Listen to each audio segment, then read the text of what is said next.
कि भारतीय संविधान से संबंधित संवैधानिक विकास क्रम के जो इम्पोर्टेंट क्वेश्चन हैं उनको मैं आपको आज पहुंचाने वाला हूं। ये हमारी हैट्रिक वाली भारतीय संविधान की दे दनादन ये क्लास है साथियों, इसके बारे में हम चर्चा करने वाले हैं। और आपको बता दूं साथियों, आपके लिए एक मोटिवेशन लाइन में लेकर आया हूं। मायूस मत हो बंदे, वजूद तेरा छोटा नहीं, तू वह कर सकता है जो तूने सोचा नहीं। तो साथियों ये खास इंपॉर्टेंट मोटिवेशन लाइन आपके लिए है। और उसके बाद हमारा पहला क्वेश्चन आप देख रहे हो स्क्रीन पे।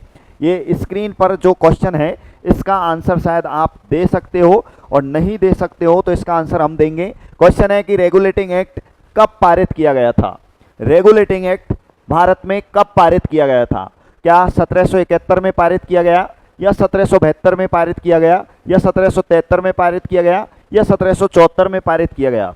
साथियों अगर मैं बात करूं इस क्वेश्चन की तो इसका सही उत्तर होगा 1773। लेकिन अगर मैं बात करता हूं 1772 की तो 1772 में आपको याद रखना है वारेन हेस्टिंग्स की इंपॉर्टेंट बात।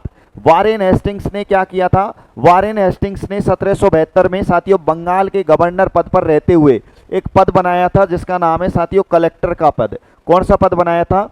कलेक्टर का पद बनाया था। ये बात आपको खास इंपॉर्टेंट ध्यान रखनी है। उसके बाद मैं आपको बात बताऊं साथियों, 1773 में तो ये रेगुलेटिंग एक्ट आया ही था, लेकिन ये रेगुलेटिंग एक्ट किस समिति की सिफारिश पर आया था? तो आपको याद रखना है ये गुप्त समिति की सिफारिश पर भारत में आया था। गुप्त समिति बोले तो सीक्रेट कमेटी की सिफारिश पर यह भारत में आया था। लॉर्ड नॉर्थ उस समय इंग्लैंड के प्रधानमंत्री थे, तो उस समिति की सिफारिश पर यह भारत में आया था, ध्यान रखना है। 1774 की मैं बात करूं तो 1774 में 1773 के रेगुलेटिंग एक्ट के तहत साथियों पहली बार कलकत्ता न्यायालय की स्थापना की गई थी। और इस कलकत्ता न्यायालय के खिलाफ अंतिम जो अपील की जाती थी वो प्रीवी काउंसिल में की जाती थी साथियों, प्रीवी काउंसिल में। और यही एग्जाम में पूछा जाता है कि प्रीवी काउंसिल का मुख्यालय कहाँ था? तो प्रीवी काउंसिल का जो मुख्यालय था वो लंदन में था। कहाँ था साथियों? लंदन में। तो ये खास इंपॉर्टेंट क्वेश्चन आपको ध्यान रखना है। तो इसका सही उत्तर हो जाएगा 1773।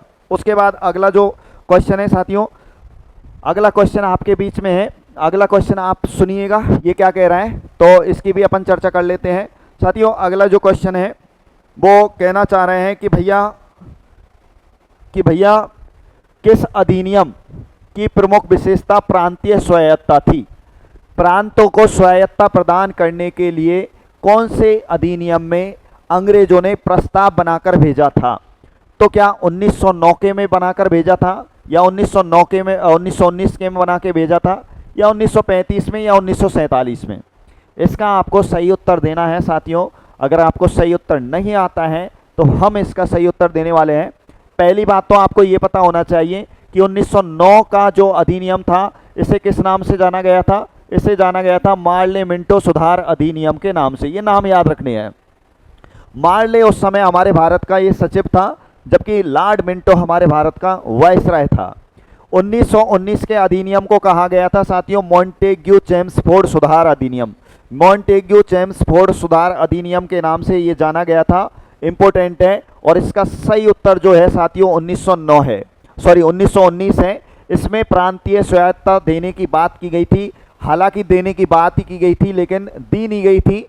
बात करते 1935 का। 1935 का अधिनियम भारत का अंतिम अधिनियम था साथियों। ये सबसे जटिल अधिनियम था और ये सबसे बड़ा अधिनियम था। बड़ा अधिनियम कैसे था साथियों? इसमें टोटल अनुच्छेदों की संख्या 321 बन के आई थी। इसमें अनुसूचियों की संख्या अगर मैं बात करूं तो कितनी थी? इसमें 10 अनुसूची थी। और भागों की अगर मैं बात करूं तो साथियों इसमें 14 भाग आए थे। आपसे पूछा जाए बड़े की बात कर रहे हैं तो वर्तमान भारतीय संविधान का लगभग 75% भाग हमारा जो है 1935 के अधिनियम से उठाया गया है या फिर लिया गया है। ये बात भी आपको थोड़ी सी ध्यान रखनी है। उसके बाद अगला क्वेश्चन आपके लिए हम लेकर आए हैं, इसको भी आप देखिए क्या क्वेश्चन है, इसकी चर्चा अपन करते हैं साथियों। क्या क्वेश्चन है तो देखिए, इस क्वेश्चन को आपके बीच में मैं लाया हूं। कौन सा सत्य नहीं है?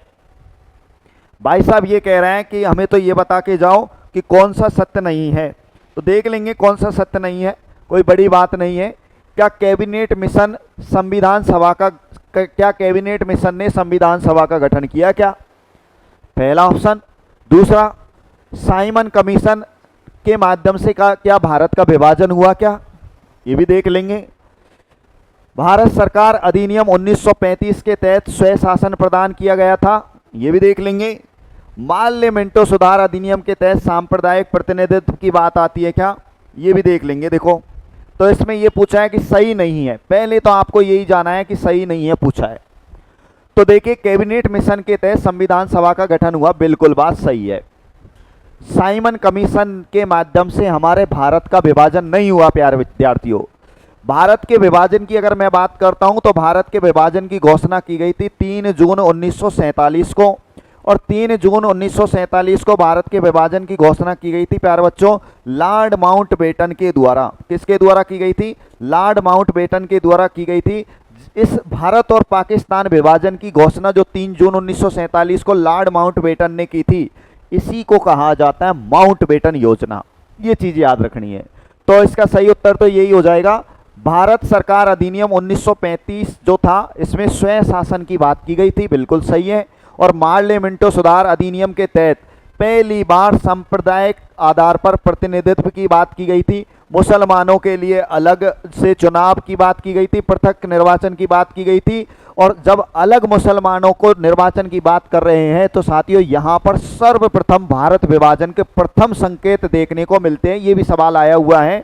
और इसी समय साथियों सांप्रदायिक निर्वाचन प्रणाली का जनक लॉर्ड मिंटो को माना जाता है। और इसी समय जब भारत में पहली बार मुसलमानों और हिंदुओं को जो है बांटने की बात करते हैं संप्रदाय के आधार पर चुनाव के माध्यम से, इसीलिए 1909 का मार्ले मिंटो सुधार अधिनियम जो था साथियों फूट डालो राज करो की नीति पर आधारित था। और लॉर्ड मिंटो ने इस अधिनियम के बारे में कहा था कि हम भारत में नाग के दांत के बीज बो रहे हैं जिसका परिणाम भीषण होगा।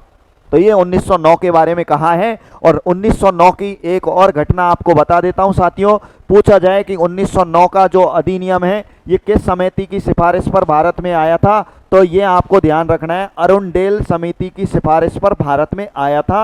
ये शायद आपको पता ना हो, लेकिन इसका पता आपको ध्यान रखना है। तो ये भी बढ़िया क्वेश्चन है, इसके बारे में मैंने आपको बता दिया।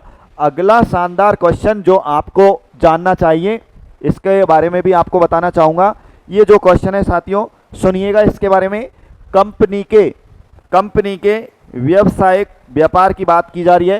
कंपनी के व्यापारिक अधिकार समाप्त कर केवल राजनीतिक कार्य करने थे, यह किस एक्ट का प्रावधान था?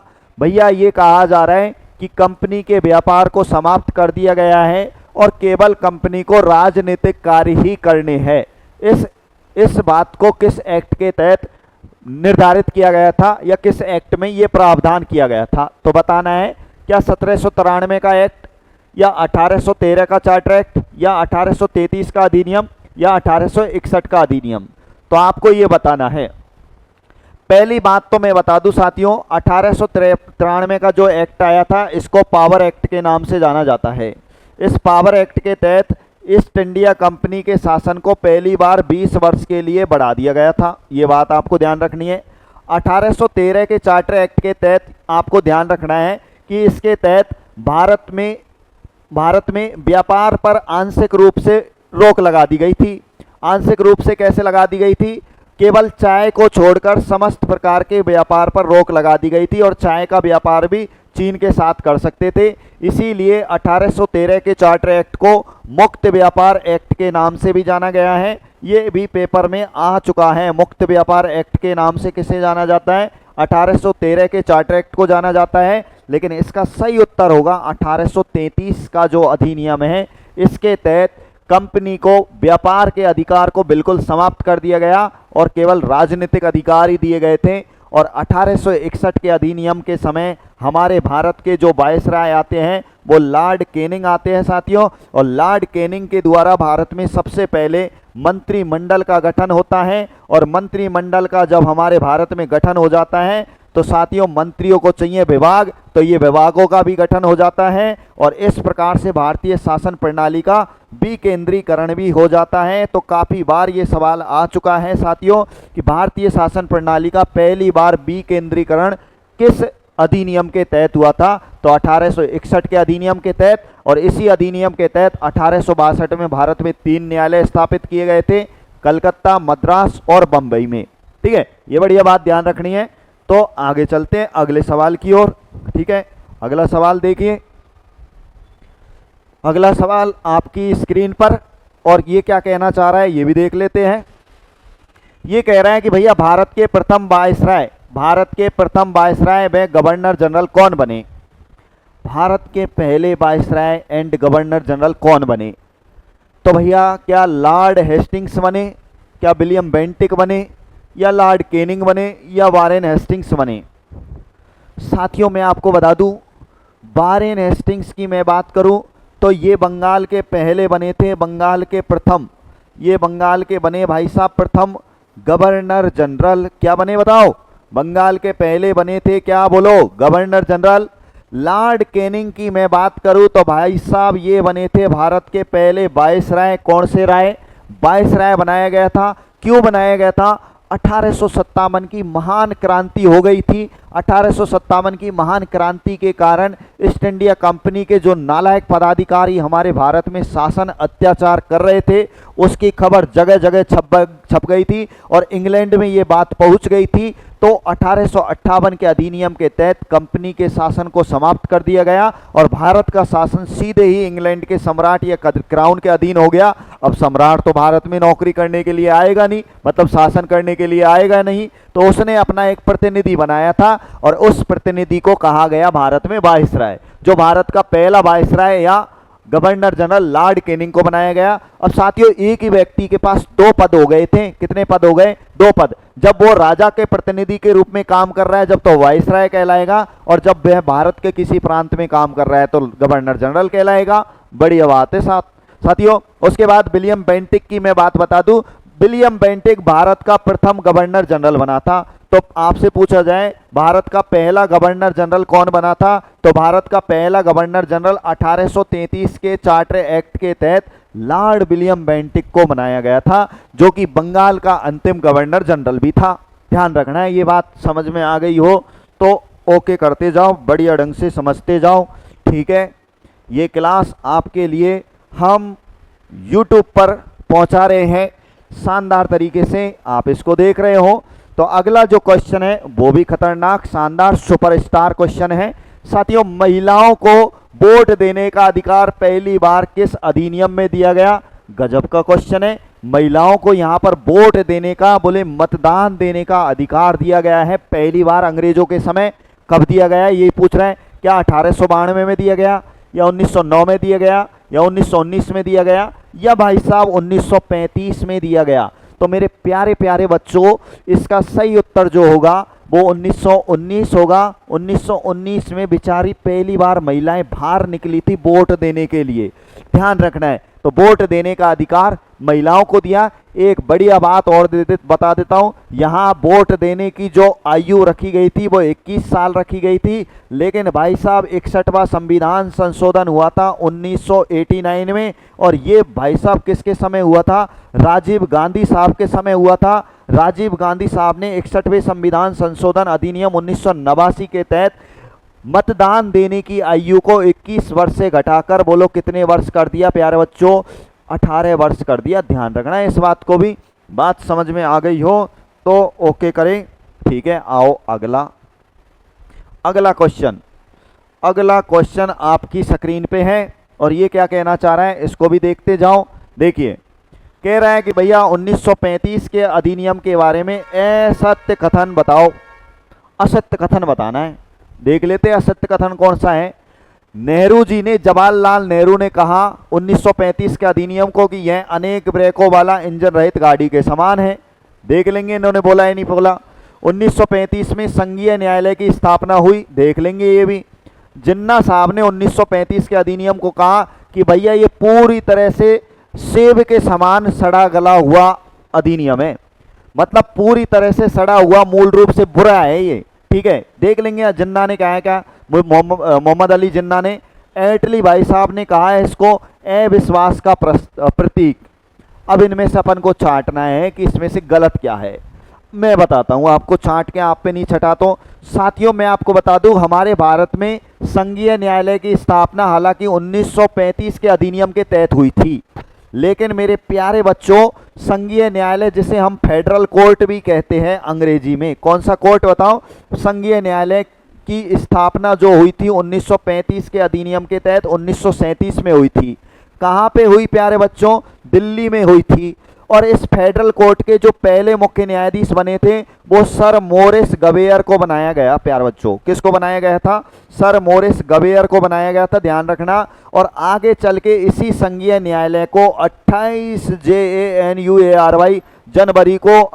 जनवरी 1950 को भारत का सुप्रीम कोर्ट बना दिया, बोले तो सर्वोच्च न्यायालय बना दिया। तो भारत के सर्वोच्च न्यायालय का उद्घाटन जो हुआ है साथियों दिल्ली में 28 जनवरी 1950 को हुआ है। और इसके जो पहले मुख्य न्यायाधीश बनाए गए थे, बोले तो पहले CJI बनाए गए थे, चीफ जस्टिस ऑफ इंडिया। वो किसको बनाया गया था? कमेंट्स के माध्यम से अभी ठोक के बता दो, ठीक है? तो मैं ही बता दूं, तुम क्यों परेशान हो। इसका पहला CJI बनाया था हीरालाल जे कानिया। कौन को बनाया गया प्यारे बच्चों? हीरालाल जे कानिया को बनाया गया था। सुप्रीम कोर्ट के ये पहले मुख्य न्यायाधीश थे, ध्यान रखना है। वर्तमान कौन है ये भी आप ठोक के बता दो। आगे चलता हूं मैं फिर, ठीक है? तो आगे का सवाल आपके लिए लेके आया हूं, देख लो इसको भी। आगे का सवाल देख लो, ये क्या कहना चाह रहा है? ये कहना चाह रहा है प्यारे बच्चों कि किस अधिनियम के तहत ईस्ट इंडिया कंपनी के शासन को के हेतु पहली बार लिखित संविधान प्रस्तुत किया गया था। ये कह रहे हैं कि भैया किस अधिनियम के तहत या किस एक्ट के तहत पहली बार ईस्ट इंडिया कंपनी के लिए लिखित में संविधान, पहली बार लिखित संविधान प्रस्तुत किया गया था, लिखित रूप में संविधान सेट किया गया था। तो ध्यान रखना है आपको, हमारे भारत में ईस्ट इंडिया कंपनी की जब बात आई है तो भाई साहब ईस्ट इंडिया कंपनी की स्थापना साथियों 31 दिसंबर सन 1600 को हुई है। 31 दिसंबर सन 1600 को महारानी एलिजाबेथ के नेतृत्व में इसकी स्थापना लंदन में हुई है। इस समय ये भी सवाल पूछा गया था कि ईस्ट इंडिया कंपनी की स्थापना हुई थी तो भारत के तत्कालीन शासक कौन से भाई साहब थे? तो आपको ध्यान रखना है, इस समय हमारे भारत के तत्कालीन जो शासक थे प्यारे बच्चों, हमारे भारत के इस समय तत्कालीन जो शासक थे वो भाई साहब थे अकबर साहब। कौन से साहब थे बताओ? कौन बताएगा? कौन से शासक थे बताओ? अकबर भाई साहब थे। कौन से शासक थे बताओ? अकबर थे। ये ध्यान रखना है। तो आपको ध्यान रखना है इसका ऑप्शन पहला राजलेख 1726, क्या भारत शासन अधिनियम 1858, क्या रेगुलेटिंग एक्ट 1773 या पिट्स एक्ट 1784। अब रेलवे में एक बार यही पूछा गया है साथियों कि पिट्स एक्ट भारत में कब आया? तो पिट्स एक्ट भारत में मेरे प्यारे प्यारे बच्चों, नादान बच्चों, 1784 में ही आया। तो आपको 3 के नाम याद रखने शुरू के और 2 लास्ट के, इनके नाम याद रखने। कौन कौन से? एक तो 1773 में आया रेगुलेटिंग एक्ट, ये नाम याद रखना है। सवाल आता है रेगुलेटिंग एक्ट भारत में कब आया। और एक पूछा जाता है प्यारे बच्चों, एक पूछा जाता है कि भैया 1784 में जो एक्ट आया था उसे किस नाम से जाना गया? पिट्स एक्ट के नाम से। पावर एक्ट भारत में कब आया? 1793 में। मार्लिमेंटो सुधार अधिनियम कब हुआ? 1909 में। और मॉन्टेग्यू चेम्सफोर्ड सुधार अधिनियम कब हुआ? 1919 में। ये 5 के नाम याद रखने रह जाएंगे क्या? इसका सही उत्तर है रेगुलेटिंग एक्ट। कंपनी के खिलाफ आया हुआ पहला जो संविधान था वो 1773 का रेगुलेटिंग एक्ट था, जिसे गुप्त समिति की सिफारिश पर इंडिया में भेजा गया था।